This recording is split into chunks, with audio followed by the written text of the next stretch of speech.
నాన్న వాళ్ళు ఇక్కడ నేను ఈ సిటీ కేబుల్లోకి వచ్చేసి స్టాఫ్ రిపోర్టర్గా వెళ్ళిపోయి ఇటు షాప్ వ్యాపారం అదంతా కూడా చూసుకోవడం వాళ్ళకి వల్లగాక అది దెబ్బతిన్న తర్వాతన ఇక్కడ ఉండలేంలే అని చెప్పేసేసి చిన్న చిల్లర కొట్టు పెట్టుకుని పల్లెటూరులో బ్రతుకుదాం అనేసి ఊరు వెళ్ళారు. అక్కడ కూచిపూడి దగ్గర ముత్తరాశిపాలెం అనేటటువంటి ఊరికి. ఆ ఊర్లో ఒక ఇల్లు అద్దెకి అందులోనే చిల్లర కొట్టు అనమాట. ఒక 1000 రూపాయల సరుకులు ఆ కూచిపూడి దగ్గర నుంచి తీసుకుని వెళ్ళి అక్కడ పెట్టుకుని అమ్ముకోవడం. అయితే అప్పుడు ఆ ఊరికి లోపలికి దాదాపు 3 కిలోమీటర్ల లోపలికి నడిచి వెళ్ళాలి. వర్షం వచ్చిందంటే ఇక్కడికి నీళ్లు ఉంటాయి. అసలు బురద, పాములు, దారుణమైన పరిస్థితి. అసలు ఆ ఊరికి రోడ్డే లేదట.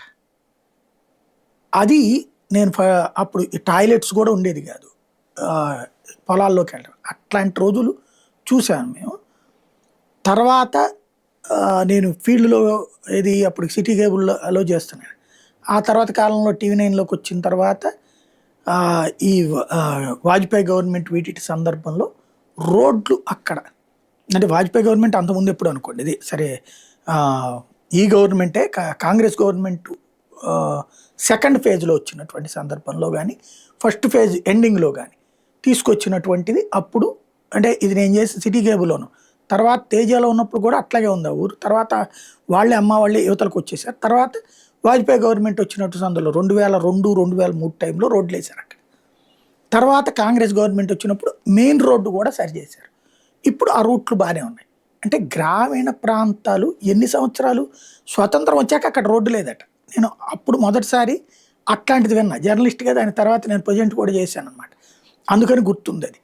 ఇవాళ రోజున అట్లాంటి ఇవాళకి కూడా ఉన్నాయి. 77 ఏళ్ళు వచ్చాక అసలు రోడ్డే పడని ఊళ్ళు.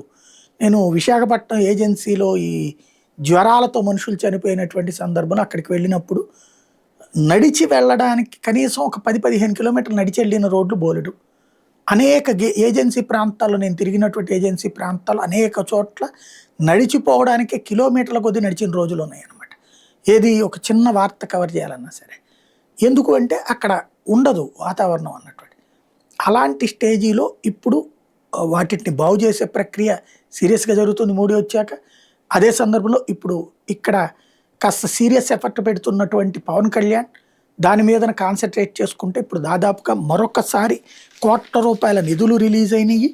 చాలా ప్రాంతాలలో మళ్ళీ గ్రామీణ సడక్ యోజన అంటే గ్రామీణ ప్రాంత రహదారుల నిర్మాణం అన్నది జరగబోతోంది. దాదాపుగా 422 కోట్లు ఓకేని PMGSY కింద ప్రధానమంత్రి గ్రామీణ సడక్ యోజన కింద. దీనికి మళ్ళీ మెయింటెనెన్స్ కోసం 24,47,00,000 కూడా రిలీజ్ అయింది. ఓవరాల్గా అల్లూరి సీతారామరాజు, పార్వతీపురం, మన్యం, అనంతపురం, శ్రీ సత్యసాయి, కర్నూలు, వైఎస్ఆర్ కడప, తిరుపతి, నెల్లూరు, ప్రకాశం, పల్నాడు, NTR జిల్లా, ఏలూరు జిల్లా, పోలవరం, విజయనగరం, శ్రీకాకుళం తదితర జిల్లాలో పూర్తి స్థాయి రోడ్లు లేని గ్రామాల్లో 347 కిలోమీటర్ల మేర రోడ్లు వేస్తామంటూ ప్రకటించారు. 158 గ్రామాలకు తొలిసారి రోడ్డు అయిపోతున్నారు.